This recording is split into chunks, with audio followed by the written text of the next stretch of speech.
We talked about this at the beginning of the top of the hour around your, we'll say, empirical approach to evaluating science. Even on this conversation, I've been fact checked a couple of times, which I appreciate and I welcome.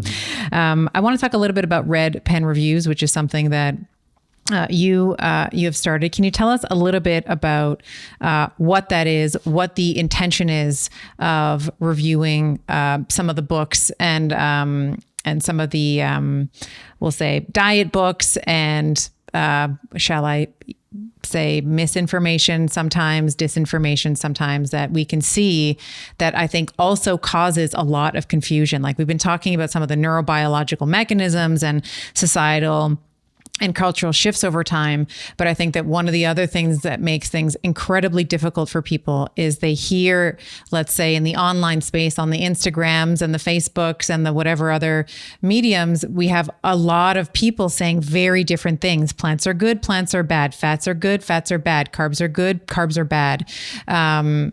Protein's good, protein's bad. At longevity, in the longevity space, we need to restrict protein, but in order to build muscle, so there's all these different sort of opposing thoughts, opposing diets. So tell us a little bit about red pen reviews and what your sort of intention and aim is around it. Yeah, so Red Pen Reviews is a nonprofit organization that publishes the most informative, consistent, and unbiased reviews of popular nutrition books available. So essentially, I think many people, certainly including myself, are frustrated by the conflicting claims about nutrition in the popular literature. And many people, including me, find it hard to sort fact from fiction sometimes. You can be reading a book, it sounds really compelling, and then the next week somebody shows you a study and you're like, oh wow, that was garbage. And I just believed it because this person told a nice story. And like, what are you going to do to evaluate that? Are you going to, go back and check all the citations in the book and do scientific literature searches for every book that every person in this country reads? No, people don't do that. So that's our job. That's what we do.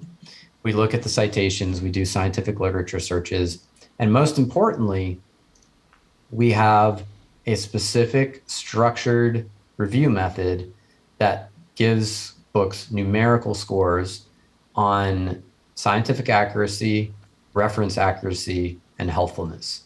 So we have a structured semi-quantitative method that is applied to books by experts in nutrition or a related field of science.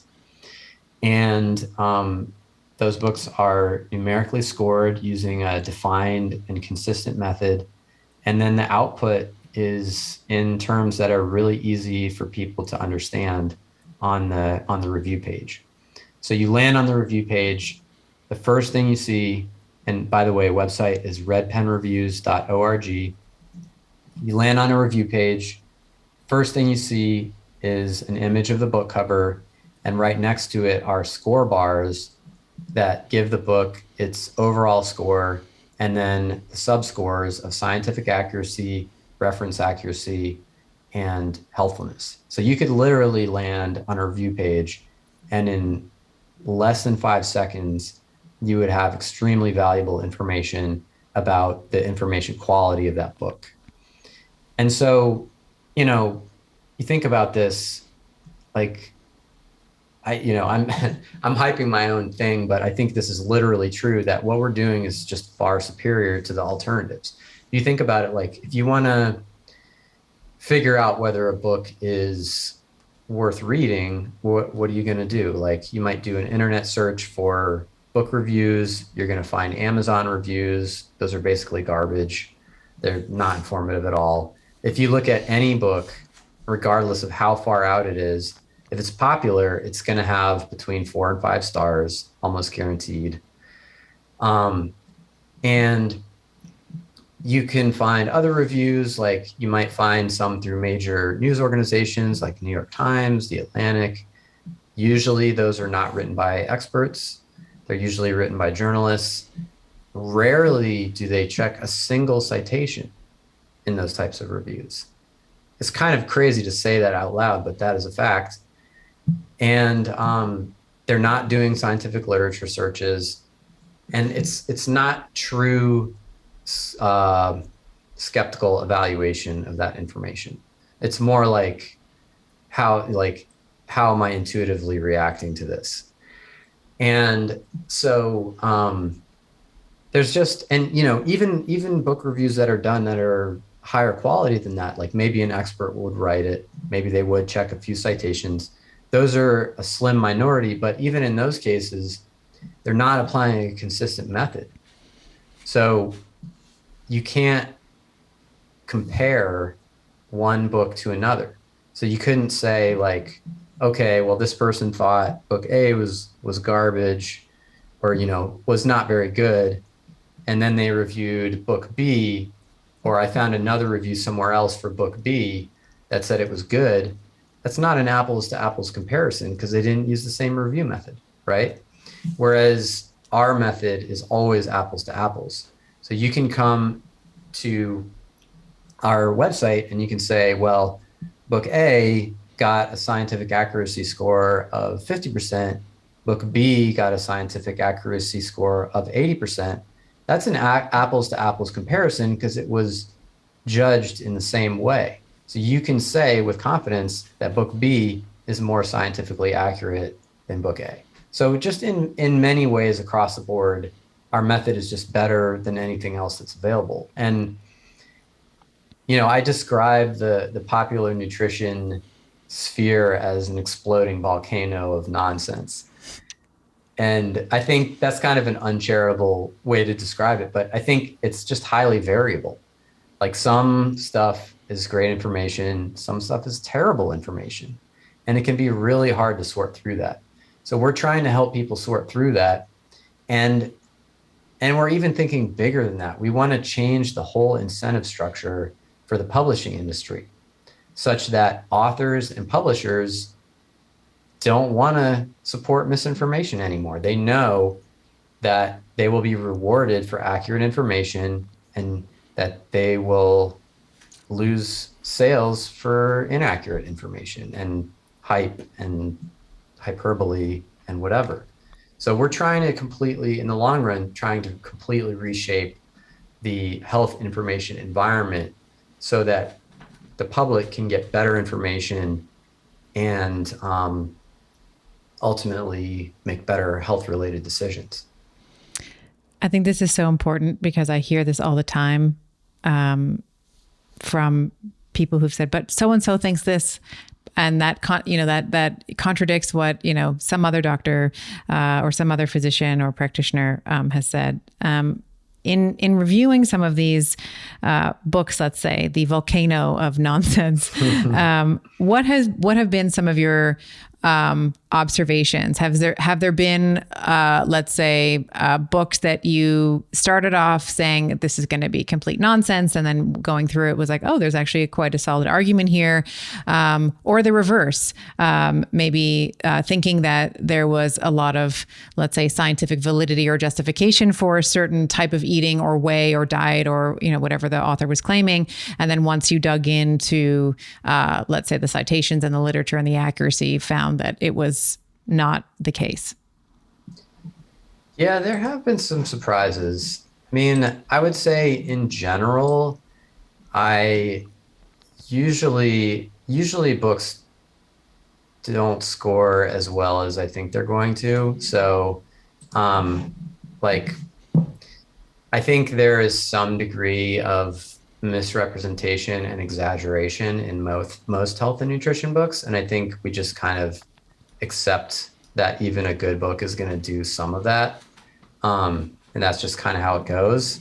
So our method doesn't play that. And so it shows up in the score. So that's kind of like the high level, but there are some where there have been surprises. So for example, let's see, the carnivore code was kind of a roller coaster ride. So that's Paul Saladino's book. So I went into it. I was the primary reviewer on that. Most of the books that we have reviewed, I am not involved with, but this one I was. Um, I went into it pretty skeptical. Like I didn't think it was going to do well. And then I start reading the book and I'm like, yeah, actually this is kind of making sense. Like a lot of the points he's making are actually pretty compelling.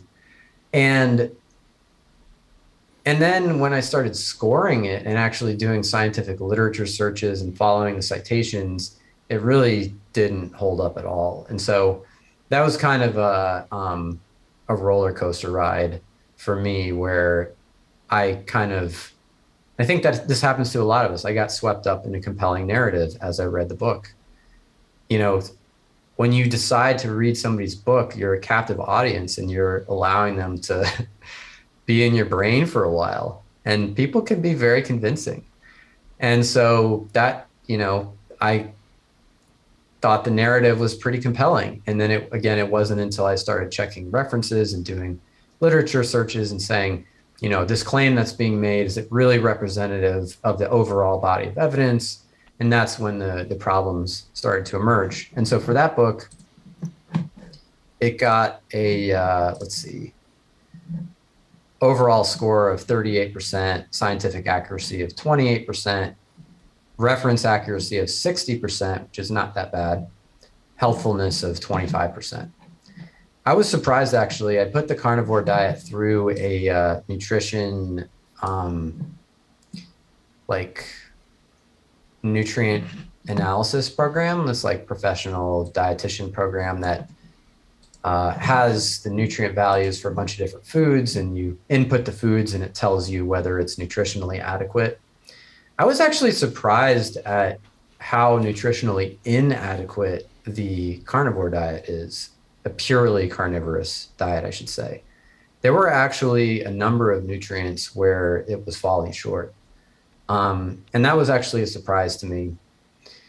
So yeah, that's one example of some surprises that I had while doing a review.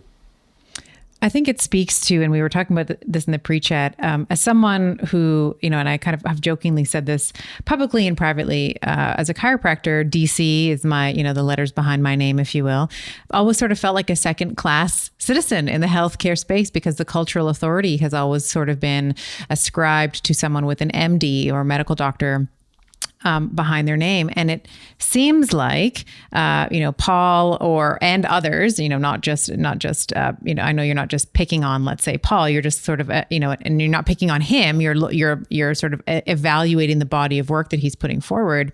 It can be sometimes that the cultural authority of MD is weighted differently, let's say, than other practitioners who, I've always known that I've always had to work twice as hard or thrice, 3 or 4 times as hard just to sort of be, considered serious and not just like a silly, backcracker or whatever kind of preconceived, schemas you might have about what a chiropractor does. So I appreciate the, we'll say dispassionate, and I don't mean that in a derogatory way, but just like a dispassionate approach to looking at data and sort of separating fact from fiction.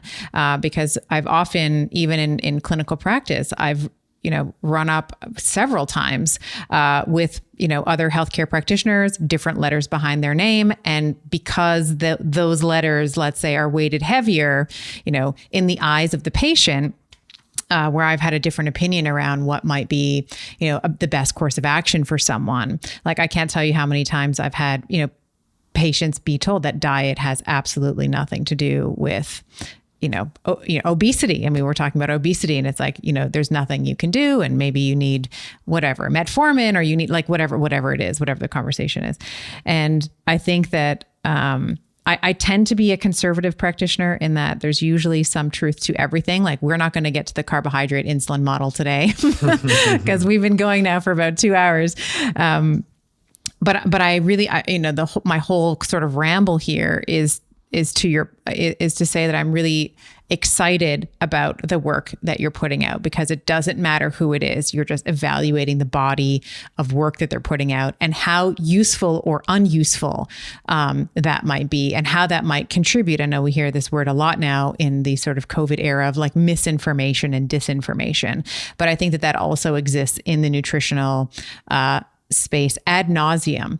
There is a lot of things that don't make sense that are touted as gospel in some ways. And in some way, I've talked about this on other podcasts, but in some ways it seems like nutrition has replaced religion. We've been talking about sort of, societal trends. And one of those trends has been away from the church. And we seem to have replaced religion and our affinity with groups such as religion, with nutrition. Like, I'm a vegan, I'm a carnivore, I'm a keto, I'm a paleo, I'm a this, I'm, whatever words.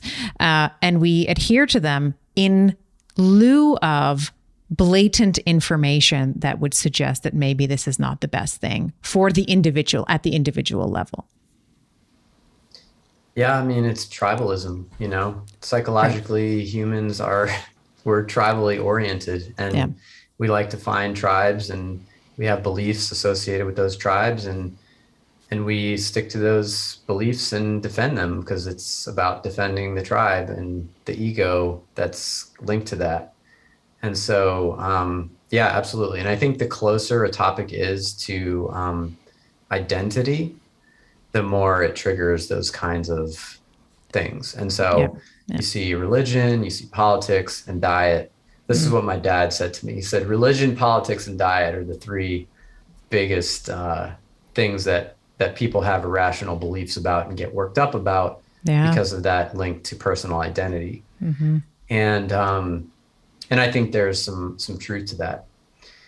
And yeah, to touch on a point that you mentioned earlier, and that we briefly talked about prior to the interview, was the degree that a person has is not, in our experience, well correlated with the quality of their information. So, we have a limited sample size right now. We have 15 books up. So I think as we get more books, we'll be able to say this with greater confidence. But what I can say at a minimum is that having a PhD, even being a actual respected researcher at a top research institution, does not guarantee that your book is evidence-based. Mm-hmm. And that's a sad thing to say, but that is true. Having an MD does not guarantee that your book is evidence-based. Also sad, but true.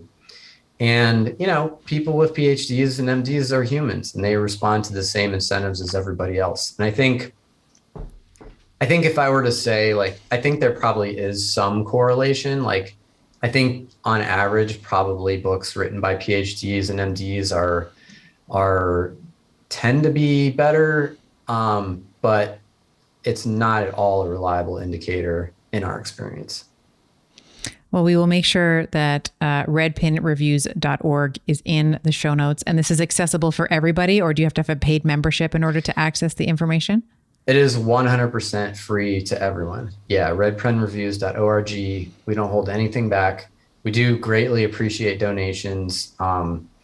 And even just, if you want to help, you can just share the information. If you find it useful, just send it out to your friends. We also, for anyone with a master's degree or higher in nutrition or a relevant field of expertise, we would, if you're interested, we would love to consider you as a reviewer. We're always looking for new reviewers so we can expand our impact.